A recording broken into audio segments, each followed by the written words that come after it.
Imagine this for a second. 3 different generations, 3 different lifetimes, and 3 totally different sets of financial pro tips. But here's the kicker. Every single one of them ended up stuck in the exact same rat race. It's like we're all watching the same movie over and over again, just with a new cast and a slightly different title. We've been told that if we just follow the rules, work hard, and play it safe, we'll eventually reach that finish line of freedom. But have you ever noticed that the finish line keeps moving? No matter how fast you run, it's always just a little bit further away. That's not an accident. That's the system working exactly how it was designed to work. Let's start with our grandparents, the so-called silent generation, or the early baby boomers. They lived in a world that felt solid. Back then, the big move, the holy grail of advice was simple. Be a good citizen, save your pennies, and the bank will be your best friend. And man, did they believe it. They were disciplined in a way that we can barely imagine today. They skipped the fancy vacations. They repaired their shoes instead of buying new ones, and they tucked every extra dollar into a savings account or a basic government bond. They truly believed that a dollar saved in 1950 would buy the same amount of groceries or gas in 1990. They trusted the institutions. They trusted the suits in the big stone buildings. But then, the 1970s arrived like a freight train. Inflation didn't just rise, it exploded. Suddenly, the money they had sacrificed so much to save started losing its power. It was like watching a giant shark slowly chew through their life savings in a swimming pool. Imagine working 40 years, skipping luxuries, and being the perfect saver just to realize that your safe pile of cash now buys half as much as it used to. It's brutal when you think about it. They followed every single rule to a T, and the system still found a way to bleed them dry. They learned the hardest lesson of all. In a world of endless money printing, cash isn't wealth. It's just a melting ice cube that vanishes while you sleep. Then, the world shifted gears. The 80s and 90s came along, and the game moved on to our parents. The bank wasn't the hero anymore. The home was. The new mantra that everyone shouted from the rooftops was, buy a house at any cost. Real estate is the only real wealth. It never goes down. This was the birth of the suburban dream as a financial strategy. So everyone rushed out, signed away 30 years of their lives to massive mortgages, and convinced themselves that the roof over their heads was their biggest investment. But let's be real for a second. A house you live in isn't an asset in the way they told you. It's a liability disguised as a trophy. It doesn't pay you a dime. You pay it every single day. Every month, it sucks your bank account dry with property taxes, maintenance, insurance, and that soul-crushing interest that doubles the price of the house over time. We all saw how that fairy tale ended in 2008. The bubble didn't just pop. It shattered lives and destroyed families.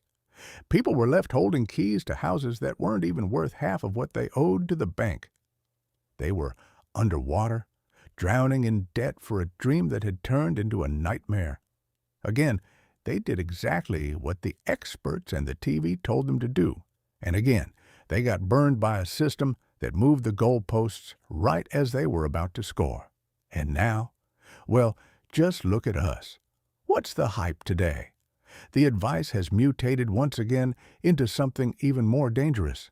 Now they say, don't save, just invest. Get into the market.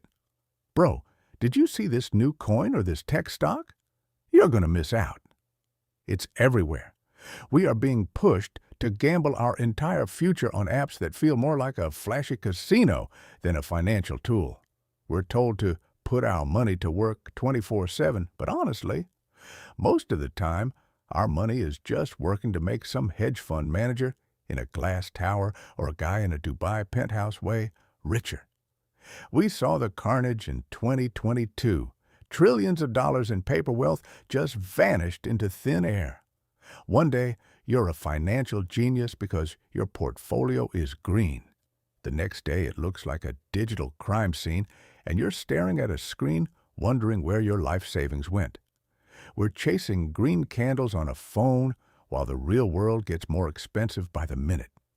We're fighting over digital coins while the price of eggs, rent, and fuel hits all-time highs. It's the ultimate distraction. And here's the part that really gets to me, the part they don't want you to notice. The system doesn't actually change its core mechanics. It just puts on a new trendy mask for every generation to keep them distracted. For our grandparents, it was the virtue of savings. For our parents, it was the security of home ownership.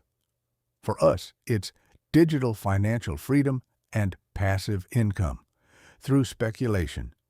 It's the same old story told in a different language. Wealth flows up to the top 1%, and the rest of us are left wondering why we're still so tired, why we're still stressed, and why we're still working harder than ever just to stay in the same place.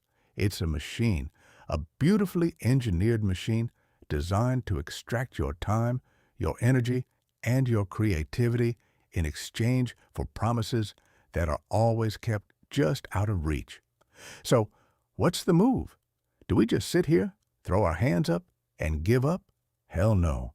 But the very first step to winning a rigged game is to stop playing by the rigged rules. You have to wake up from the trance.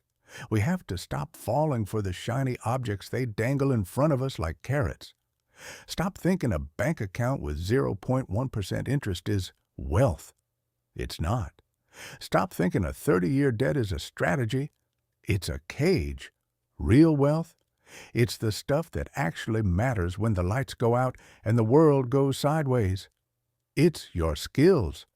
The things you know how to do with your hands and your brain that no one can tax, no one can inflate away, and no one can take from you. It's owning a business or a piece of production that people actually need to survive, no matter what the stock market says on a Tuesday afternoon. It's having assets that pay you a check every month instead of you writing a check to a bank that doesn't care about you. Think back to the old gold rush stories. History has a funny way of giving us the answers if we're willing to look past the hype.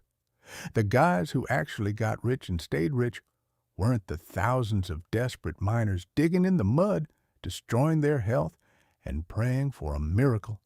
Most of them went home broke or didn't go home at all. The people who built empires were the guys selling the shovels, the sturdy boots, and the denim jeans. Levi Strauss didn't care if there was gold in the ground or not. He just knew that as long as people were chasing the dream, they'd need pants to do it in. That's the merchant mindset. That's the producer mindset. That's the only way to survive the era we're living in now. The biggest lie we've ever been told is that this whole complex, confusing system was built for the average person to win. It wasn't. It's a machine designed to extract value from the many and deliver it to the few. It's a game of musical chairs where they keep taking chairs away, but the music never stops. And once you finally see the gears turning, once you see the illusion for what it is, you can actually choose to step off that treadmill. Stop chasing the bubbles. Stop listening to the 30-second guru hype on your feed. Start building something that actually belongs to you. Something tangible, something real, something that survives crashes and outlasts the hype. Because at the end of the day, your personal freedom, your peace of mind, and your time on this earth are the only returns on investment that actually matter. Everything else is just noise. Everything else is just part of the game. And it's time we started playing a different one. I spent a lot of time on this video. I'd really appreciate it if you like and subscribe.